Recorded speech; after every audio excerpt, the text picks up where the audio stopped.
ٹھیک ہے، شروع کروں؟ اچھا، اور آپ مجھے 10 منٹ میں بتا دیں گے؟ صحیح صحیح۔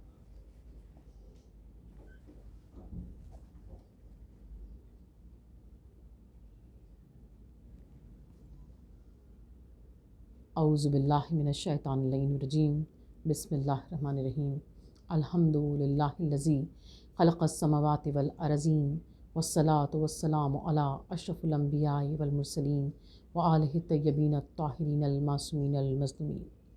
ناظرین اکرام، قائم ٹی وی کی خصوصی رمضان المبارک کی ٹرانسمیشن میں پروگرام تزکیہ نفس کے ساتھ میں ہوں ذاکرہ شہلا عباس۔ ہم روزانہ تزکیہ نفس کے موضوع پر گفتگو کر رہے ہیں، اور ہم خدا کی بارگاہ میں دعا کرتے ہیں کہ پروردگار ہم اس ماہ رمضان المبارک کی رحمتوں اور برکتوں سے مستفید ہوتے ہوئے اپنی اخلاقی بیماریوں سے چھٹکارا پائیں۔ پروردگار دو عالم چاہتا ہے کہ اس کے بندے اس کی عبادت کریں، لیکن یہ عبادت محض جسمانی نہیں ہے، یہ عبادت روح کے ساتھ ہے۔ یہ عبادت محض مسلح عبادت پر کھڑے ہونے کا عبادت نہیں کہا گیا، بلکہ پروردگار دو عالم نے قرآن کریم میں ارشاد فرمایا، وما خلقت الجن والانس الا لیعبدون۔ ہم نے جنوں اور انسانوں کو نہیں خلق کیا مگر اس لیے کہ وہ عبادت کریں۔ جب ہم لفظ عبادت پر غور کرتے ہیں تو جو پہلی چیز، جو پہلا نقطہ ہماری سمجھ میں آتا ہے وہ یہ کہ وہ پروردگار دو عالم جو بے نیاز ہے، جو ہمیشہ سے ہے اور ہمیشہ رہے گا، اسے ہماری عبادتوں کی ہرگز ضرورت نہیں ہے۔ اگر ساری دنیا خلاق دو جہاں کے آگے سجدہ ریز ہو جائے تو بھی اس کی بادشاہی میں کوئی فرق نہیں پڑے گا، اور اگر ساری دنیا اس کی عبادت سے روگردانی کر لے، اس کے حکم سے روگردانی کر لے، تب بھی اس کی حاکمیت میں، اس کی بادشاہت میں کوئی فرق نہیں پڑے گا۔ تو دراصل پھر عبادت کا مطلب کیا ہے؟ عبادت کے معنی کیا ہے؟ عبادت کا مطلب ہے کہ انسان بندگی کو سمجھ لے، انسان بندگی کا مزہ پا لے، اور جب انسان عبادت اس نیت کے ساتھ کرتا ہے کہ وہ اپنے پروردگار دو عالم کی خوشنودی کو پالے، تو وہ اپنی مرضی کو پروردگار دو عالم کی مرضی میں ضم کر دیتا ہے۔ اور یہ وہ منزل ہے جس کے لیے ائمہ طاہرین نے ارشاد فرمایا کہ جب انسان خالصتاً للہ عبادت کرتا ہے تو گویا اس نے بندگی کی منزل کو پا لیا۔ بندگی کا کمال یہ ہے کہ انسان اطاعت الہی کی منزل کو پالے، جیسے کہ علماء نے اس سلسلے میں ارشاد فرمایا کہ عبد بنو، عابد نہ بنو، یعنی کوشش کرو کہ ہر زندگی کے ہر حصے میں عبد بنو، عابد نہ بنو۔ کیا ہے اس کی وضاحت اور کیا ہے اس کی حکمت؟ علماء بیان کرتے ہیں کہ دیکھو، ابلیس نے بے حد عبادت کی، 6000 سال عبادت کی، زمین کے چپے چپے پر عبادت کی، اور خدا نے اس کو اس کی عبادت کی وجہ سے بلند کیا اور اسے عرش اولیٰ پر بلایا۔ پھر وہ کچھ فرشتوں کا معلم بھی بن گیا، لیکن اگر وہ عبد ہوتا، اگر وہ بندہ ہوتا تو وہ اپنے مالک کے حکم سے روگردانی نہ کرتا۔ اللہ اکبر! عبد کا مطلب یہ ہے کہ جو اپنے مالک کے حکم سے روگردانی نہیں کرتا، اور بندگی کا کمال اطاعت الہی میں ہے۔ اور ہم ماہ رمضان المبارک میں اور اس سے پہلے مناجات شعبانیہ میں کیا ذکر کرتے ہیں، خدا کی بارگاہ میں کیا دعا کرتے ہیں؟ مولا کائنات نے ارشاد فرمایا مناجات شعبانیہ میں، پروردگار مجھے وہ دل دے جس میں تیرے قرب کا شوق ہو، پروردگار مجھے وہ نگاہ عطا کر جس کی حق بینی مجھے تیرے قرب سے آشنا کر دے، پروردگار مجھے وہ زبان عطا کر جو تیرے حضور سچی رہے، اور پالنے والے تجھے تیری ذات کا واسطہ دے کر سوال کرتا ہوں کہ پروردگار مجھے فرما بردار بندوں میں شامل کر دے۔ اللہ اکبر! انسان کا کمال یہ ہے، انسان کی بندگی کی معراج یہ ہے کہ انسان خالصتاً للہ عبادت کرے، اللہ کا بندہ بنے، خدا کی اطاعت کرے۔ اطاعت بندگی کے کمال کو کہتے ہیں، اطاعت بندگی کی منزل معراج کو کہتے ہیں۔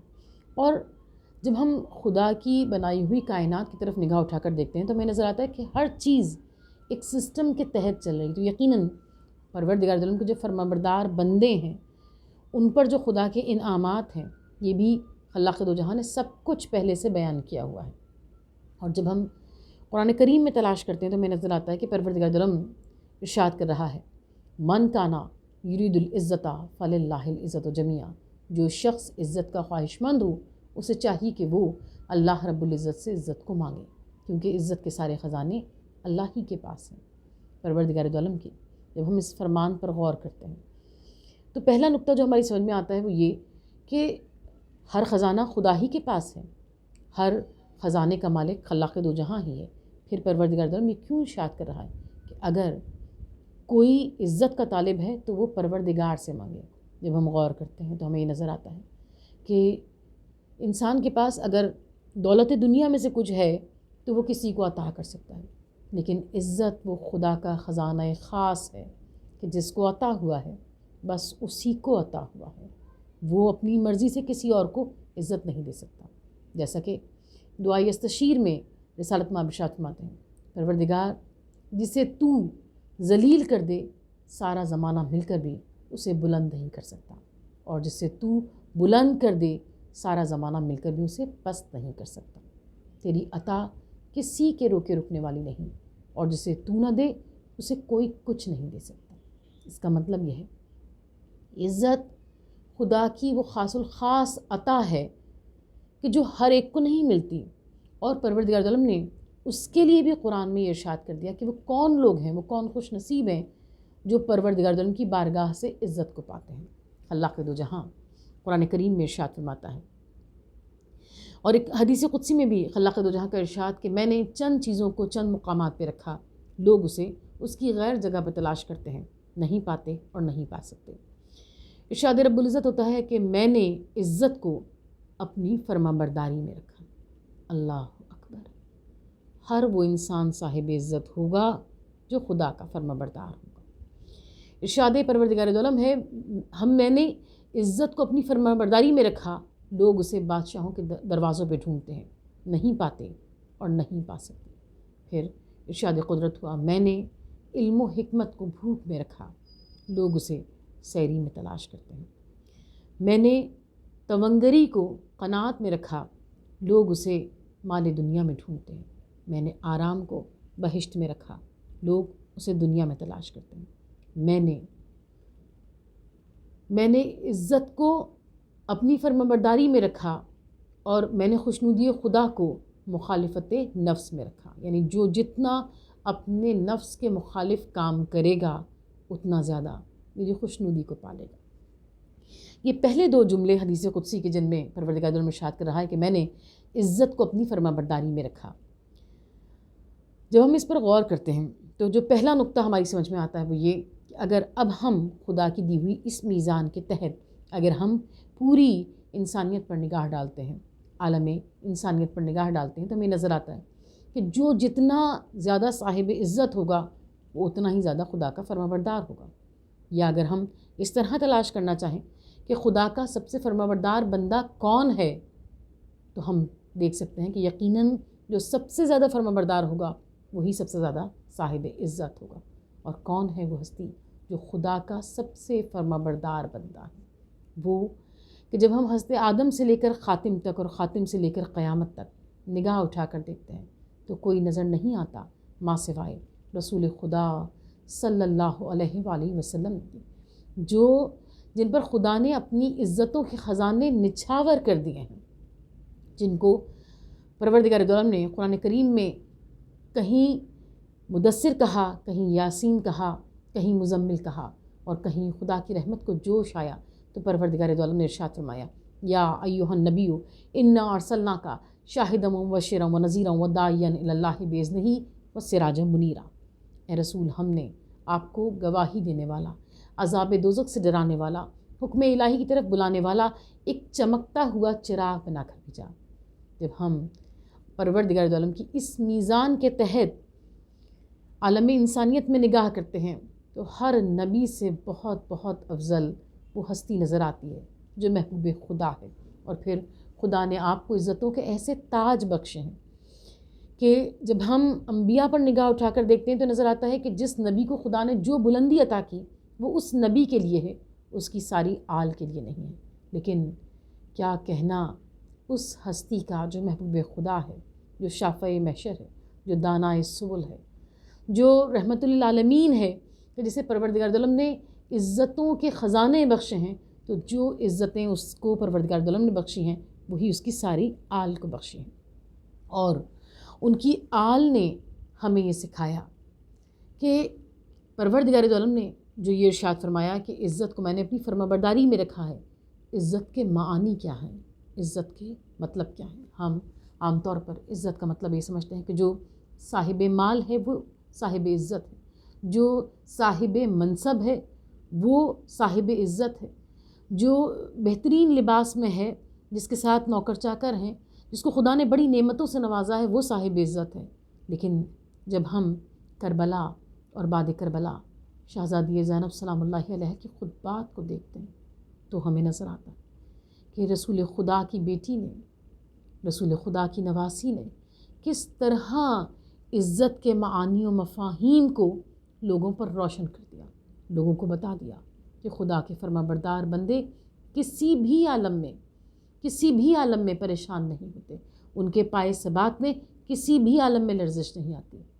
شہزادی زینب سلام اللہ علیہ کے لیے تاریخ نے لکھا کہ جب آپ دربار ابن زیاد میں پہنچی ہیں تو ابن زیاد نے آپ کو اذیت دینے کے لیے کہا، آپ کے اعصاب پر چوٹ مارنے کے لیے کہا کہ تم نے دیکھا کہ خدا نے تمہارے خاندان کو قتل کیا اور رسوا کیا۔ اور اللہ اکبر، شہزادی زینب سلام اللہ علیہ، علی کی بیٹی، کہ جب آپ کے خطبات کو پڑھتے ہیں تو بے اختیار دل یہ کہتا ہے کہ علی کی جاہ و جلالت نمود کرتی ہے زباں پہ جب کبھی زینب کا نام آتا ہے۔ شہزادی نے بھرے ہوئے دربار میں، اس عالم میں جب آپ کے ساتھ آپ کے بھائیوں کے کٹے ہوئے سر موجود ہیں، جب آپ کے ساتھ آپ کے خاندان کی تمام عورتوں، عفت معاب بیویوں کے سروں پر چادر نہیں ہے، خود ثانی زہرا کا سر کھلا ہوا، اس عالم میں بی بی نے زمانے کو بتایا کہ عزت کس کو کہتے ہیں۔ آپ نے ارشاد فرمایا کہ خدا کا شکر ہے کہ جس نے ہمیں رسول خدا صلی اللہ علیہ وآلہ وسلم کی نسبت سے عزت اور طہارت عطا کی۔ اور پھر آپ نے ابن زیاد کو مخاطب کر کے کہا کہ اے ابن زیاد، بدبخت وہ ہوتا ہے، ذلیل وہ ہوتا ہے، رسوا وہ ہوتا ہے جو جھوٹا ہو اور بد کردار ہو، اور خدا کا شکر ہے کہ ہمیں خدا نے بلند کیا، اور یہ ذلت اور رسوائی ہمارے غیر کے لیے ہے، ہمارے پیروکاروں کے لیے بھی نہیں ہے۔ اللہ اکبر۔ شہزادی زینب سلام اللہ علیہ نے بھرے ہوئے درباروں میں ان حاکموں کے سامنے جو رعونت میں ڈوبے ہوئے تھے، جو اس رعونت میں ڈوبے ہوئے تھے کہ انہوں نے جو چاہا وہ کر لیا، جس طرح چاہا حرمت رسول خدا کو پامال کر دیا، ان دربار میں بیٹھے ہوئے، تخت پر بیٹھے ہوئے حکمرانوں کو شہزادی نے انہی کے درباروں میں اس طرح جواب دیا، اور صرف اس وقت کے لیے نہیں، گویا ہمیشہ کے لیے شہزادی کے الفاظ تاریخ میں محفوظ ہیں، اور گویا شہزادی زینب سلام اللہ علیہ نے سارے زمانے پر یہ روشن کر دیا جو خدا کے فرمانبردار بندے ہوتے ہیں، انہیں پروردگار عالم عزتوں کے تاج بخشتا ہے، پھر انہیں اس بات کی کوئی پرواہ نہیں ہوتی کہ ان کا مال و اسباب چھین لیا جائے، ان کے گھر کو آگ لگا دی جائے، ان کی ناموس کو لوٹ لیا جائے۔ جنہیں خدا نے بلند کیا ہے وہ بلند ہیں اور بلند ہی رہیں گے۔ اللہ اکبر۔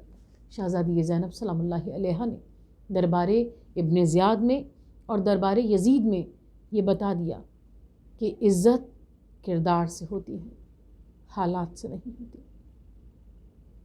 اسی لیے شہزادی زینب سلام اللہ علیہ کا مرتبہ یہ ہے کہ امام زمانہ علیہ السلام نے آیت اللہ مرشی کو جو 10 نصیحتیں کی ہیں، ان میں سے ایک نصیحت یہ تھی کہ ہمارے شیعوں کو، امام زمانہ علیہ السلام ارشاد فرماتے ہیں کہ ہمارے شیعوں کو ہمارا یہ پیغام پہنچا دو کہ وہ خود بھی شہزادی زینب سلام اللہ علیہ، ثانی فاطمہ زہرا سلام اللہ علیہ کا خطبہ یاد کریں اور اپنے بچوں کو بھی یاد کرائیں۔ بے شک شہزادی زینب سلام اللہ علیہا نے بھرے ہوئے درباروں میں بتایا عزت کس کو کہتے ہیں، خدا کے فرمانبردار بندے کون سے ہیں جن پر خدا نے اپنی عزتوں کے خزانے نچھاور کر دیے ہیں۔ زینب کے نام سے ہے بقائے حسینیت، زینب کا تذکرہ ہے صدائے حسینیت، ہو کیوں نہ سر بلند نوائے حسینیت، زینب کی محنتیں ہیں برائے حسینیت، طوفان سے بچا کے حسینی چراغ کو زینب نے روح دی ہے محمد کے باغ کو۔ پروردگار ہم اس شہزادی کے صدقے سے تیری بارگاہ میں اسے اپنا وسیلہ بناتے ہوئے تیری بارگاہ میں دعا کرتے ہیں کہ پالنے والے وہ شہزادی جس نے اس عالم میں خدا کی حمد و ثنا کر کے دکھائی کہ تاریخ نے لکھا کہ جب بی بی نے اپنے خطبے کا آغاز کیا تو آغاز بھی خدا کی بہترین حمد سے کیا اور اختتام بھی خدا کی بہترین حمد سے کیا، اور سونے چاندی کی کرسیوں پر بیٹھے ہوئے لوگ حیران تھے کہ ایسے عالم میں کوئی خدا کی حمد کر سکتا ہے۔ شہزادی زینب سلام اللہ علیہ جنہوں نے اطاعت الہی کا مفہوم سمجھایا، شہزادی زینب سلام اللہ علیہ جنہوں نے یقین کی منزل معراج بتائی، شہزادی زینب سلام اللہ علیہ جنہوں نے بندگی کی منزل معراج کو سمجھایا کہ چاہے مصیبتوں کے پہاڑ ٹوٹ جائیں لیکن بندگی کی معراج یہ ہے کہ انسان اطاعت الہی کی بلندی کو پالے۔ پروردگار شہزادی زینب سلام اللہ علیہ کی تو ہم تیری بارگاہ میں وسیلہ قرار دیتے ہوئے دعا کرتے ہیں کہ پالنے والے ہم تیری عبادت کر رہے ہیں اور ان قیمتی ترین لمحات میں جب ہم ماہ رمضان المبارک میں ہیں، پروردگار تیری رحمتوں کے دروازے کھلے ہوئے ہیں، پالنے والے ہم گناہ گاروں کے گناہوں کو معاف کرتے ہیں، ہماری توبہ کو قبول کرتے ہیں، ہماری توفیقات میں اضافہ کرتے ہیں۔ پروردگار ہمیں اپنی مناجات کی لذت اور اس کی مٹھاس، اس کا مزہ چکھا دے۔ پروردگار ہمیں اپنی بخشش کی حلاوت کا مزہ چکھا دے۔ پروردگار ہمارے گناہوں کو معاف کر دے اور ہمیں رجوع قلب عطا کر دے، ہمیں تزکیہ نفس کی دولت عطا کر دے، ہم بندگی کی معراج کو محسوس کریں اور ہم تیری بارگاہ میں دعا کرتے ہیں کہ پروردگار ہم عبادت اس شان سے کریں، اس طریقے سے کریں، ان ہستیوں کی عبادتوں کو دیکھتے ہوئے کریں کہ پروردگار ہمارا عبادت کرنا تیری بارگاہ میں مقبول ہو جائے، ہمارا مناجات کرنا تیری بارگاہ میں مقبول ہو جائے۔ اور پالنے والے ہماری سب سے بڑی دعا کہ ہمارے وقت کے امام آقا امام زمانہ علیہ السلام کے ظہور میں تعجیل فرما اور ہمارا شمار ان کے منتظرین اور ان کے ناصرین فرما۔ ربنا تقبل منا انکا انت السمیع العلیم۔